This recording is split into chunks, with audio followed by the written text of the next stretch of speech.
All right, neighbors. I actually ducked out of work just a little bit early today. I was kind of finished with one project, and so I asked if she wanted me to start a new one. She's like, I don't care, you can start a new one, you can go home and do whatever you want.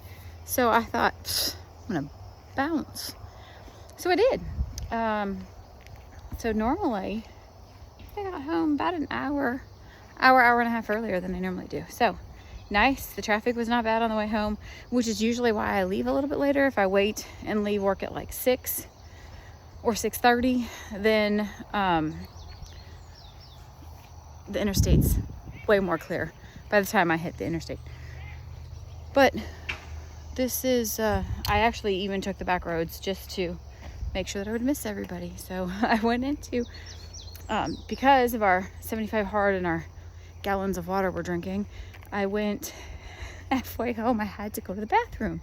And so I'm like, oh, gee, we're in the South. There's a Dollar General every corner.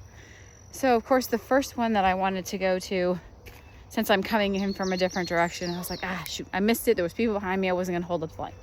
So I thought, there's gotta be another one around here, or I was about to hit town. So I knew that there was a gas station. So I'm like, oh, look, here's one. Pull in, and I go in, and I said, before I shop, where's the restroom? And she's like, we don't have a public restroom. I was like, even since I'm shopping? She goes, no public restroom. And I went, it's okay. So you lost out on my money, Dollar General. Not that I spent a lot anyway, but so I just drove down the road a couple blocks, and there was a gas station there, and grabbed something to drink and went to the restroom. I know, kind of weird grabbing something to drink while you're, had to stop because you had to go to the bathroom. Anyway, they had an energy drink in there that our family had wanted to try, that brand. So grab one of those, and now we're on our love big walk. There's absolutely no breeze, but we're thankful that it's not raining. And it's a little muggy out here. It was kind of sort of supposed to rain today, and it did in patches. I hit some rain on the way to work this morning, but no, wasn't too bad. And then bonus, I woke up early this morning, which we all know Angie doesn't like to do. So I was up at, I think, 5:15, and I went ahead and did like a little ab workout. I like to do them actually on my bed, and that way my back is supported, nothing hurts. Otherwise, we're doing them on a piece of cardboard on the ground because that's all we have. So just got it done in laying on the bed, 45 minutes, did my abs, then got dressed, went to work, did all the work stuff. Lunch was good today, thanks Sky, and back home. So the next thing that we're looking at on our agenda is, I think the boys have the wings on the grill, or chicken. Jet was cooking chicken. That is going.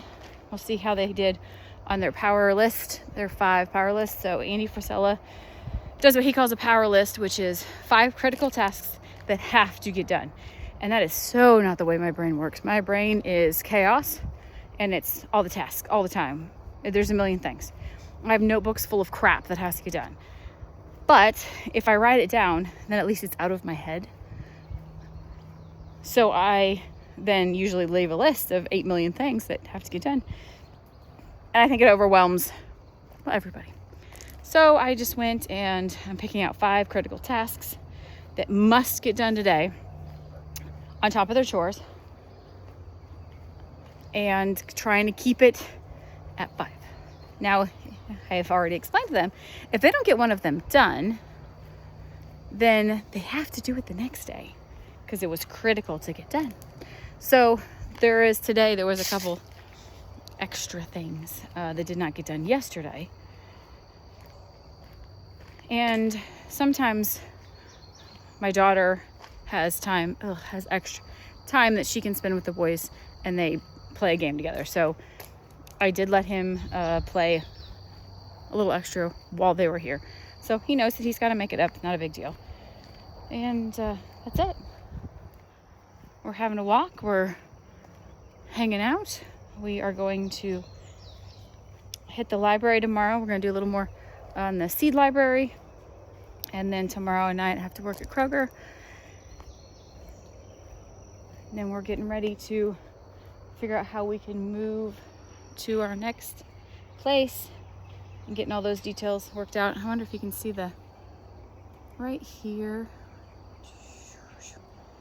I think they're called tent worms, and they create like a spider web almost, but it's very dense and very thick. And if you let them go, if they're in the trees on our property, that one's not on the property, we use a flame weeder and we flame them, because if you let the bagworms or the tent worms, if you let them go, they will actually continue to build enough, I'm gonna say cocoons, it's not the right word, enough spider web that will actually damage the tree, and it can take down the whole tree, it can kill it. So we try and nip those in the bud when we have them. But otherwise, oh, there's a little breeze. There we go. Thanks for walking with me.